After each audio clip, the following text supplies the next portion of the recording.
Good morning प्यारे बच्चों। आज की इस ऑनलाइन क्लास में आप सबका बहुत बहुत स्वागत है।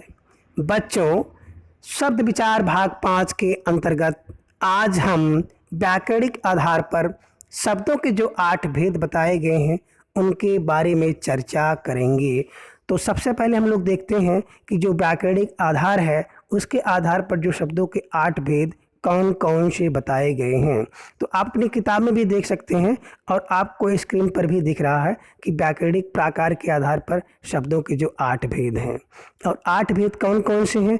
पहला है संज्ञा, दूसरा सर्वनाम, तीसरा विशेषण, चौथा क्रिया, पांचवा क्रिया विशेषण, छठा संबंध बोधक, सातवां है समुच्चय बोधक और आठवां है विस्मय आदि बोधक, जिसे हम लोग कहते हैं विस्मय बोधक। तो इस प्रकार से 8 भेदों के बारे में थोड़ा थोड़ा हम लोग और चर्चा करेंगे। तो पहला आपका है संज्ञा, और संज्ञा के कितने भेद हैं? 5 भेद हैं। और ये 5 भेद कौन कौन से हैं? तो पहला है व्यक्तिवाचक संज्ञा, दूसरा है जातिवाचक संज्ञा, तीसरा है भाववाचक संज्ञा और चौथा है पदार्थवाचक संज्ञा और पांचवा है समूहवाचक संज्ञा। अब बात चलती है आपकी सर्वनाम की। तो सर्वनाम के भी 6 भेद बताए गए हैं। और 6 भेद कौन कौन से हैं? एक है पुरुषवाचक, दूसरा है निश्चयवाचक, तीसरा है अनिश्चयवाचक, चौथा है संबंधवाचक, पांचवा है प्रश्नवाचक और छठा है निजवाचक। आगे फिर हम लोग देखते हैं विशेषण की बात आती है। तो विशेषण के भी 4 भेद बताए गए हैं। कौन कौन से हैं? सार्वनामिक विशेषण, गुणवाचक विशेषण, संख्यावाचक और परिमाणवाचक। फिर 5 जो आपको चौथा दिखता है क्रिया, तो क्रिया के भी भेद के बारे में चर्चा की जाती है। तो 2 प्रकार की क्रिया होती है, एक होती है कर्म के आधार पर और दूसरा होता है प्रयोग के आधार पर।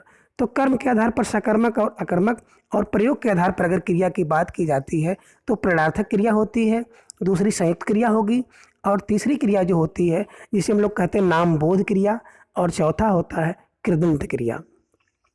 आगे क्रिया विशेषण। अब क्रिया की जो विशेषता बतलाने वाला शब्द होता है उसको क्रिया विशेषण के अंतर्गत रखते हैं। जैसे आप देख सकते हैं ना कि तेज, धीरे, इधर उधर आपको दिख रहा होगा।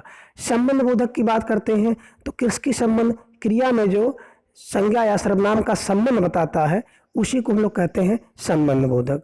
और जो सातवां है समुच्चय बोधक। समुच्चय बोधक की बात करते हैं तो शब्दों में जो शब्दों को वाक्य में जो शब्दों को जोड़ने का काम करते हैं उसे हम लोग समुच्चय बोधक शब्द कहते हैं। और आठवां है विस्मय आदि बोधक। जो कुल 10 भाव होते हैं विस्मय आदि, उन भावों की को प्रकट करने के लिए, व्यक्त करने के लिए जो शब्द होते हैं उसे हम लोग विस्मय आदि बोधक शब्द कहते हैं। इनकी 10 संख्या 10 बताई गई है। और 10 के अंतर्गत कौन कौन से आते हैं थोड़ी सी चर्चा हम यहाँ करना चाहेंगे। देखिए, एक होता है विस्मय वाला शब्द। जब किसी चीज़ को आप देखते हैं और आप विस्मित हो जाते हैं, कहते हैं अरे क्या है ओह। दूसरा होता है शोक। जब शोक होता है तो उस समय भी कुछ शब्द हम लोगों के भाव से निकलते हैं, हाय, हाय हाय, है ना, हे राम आदि। घृणा होती है तो घृणा में हम लोग कहते हैं छी, हट, धित आदि। हर्ष होता है तो खुशी में भी हम लोग क्या करते हैं? वाह, शाबाश, धन्य आदि का प्रयोग करते हैं। संबोधन की बात आती है तो हम लोग हे, अरे, सुनो आदि शब्द का प्रयोग करते हैं। भाव की बात आती है तो बाप रे बाप, भाई रे भाई, माई रे माई आदि का प्रयोग हम लोग करते हैं। स्वीकृति बोधक की बात अगर आती है तो हम लोग हाँ, जी हाँ, हाँ जी इसका प्रयोग करते हैं। और फिर संबोधन स्वीकृति के बाद क्रोध आता है तो क्रोध वाले में हम लोग धत, चुप, हट, खामोश आदि का प्रयोग करते हैं। और चेतावनी सूचक कुछ शब्द होते हैं तो हम लोग कहते हैं खामोश, सावधान, है ना, आदि शब्द का प्रयोग हम लोग करते हैं। बचो, जागो आदि शब्द का प्रयोग चेतावनी के लिए किया जाता है। और अनुमोदन के लिए भी हम लोग कुछ शब्द का प्रयोग करते हैं, जैसे कहते हैं ठीक है, अच्छा है, हाँ, हाँ आदि अनुमोदन बोधक शब्दों का प्रयोग हम लोग करते हैं।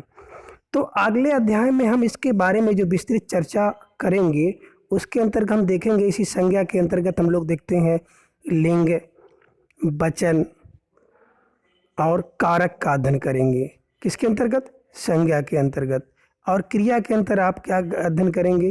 काल का और वाच्य का अध्ययन करेंगे। तो इस प्रकार से आज की क्लास में हम लोगों ने व्याकरणिक आधार पर शब्दों के भेद को जाना और अगली जो क्लास होगी उसमें हम लोग इसके बारे में विस्तृत अध्ययन करेंगे। इसके साथ आपका शब्द विचार का जो प्रकरण था वो आज समाप्त हो गया।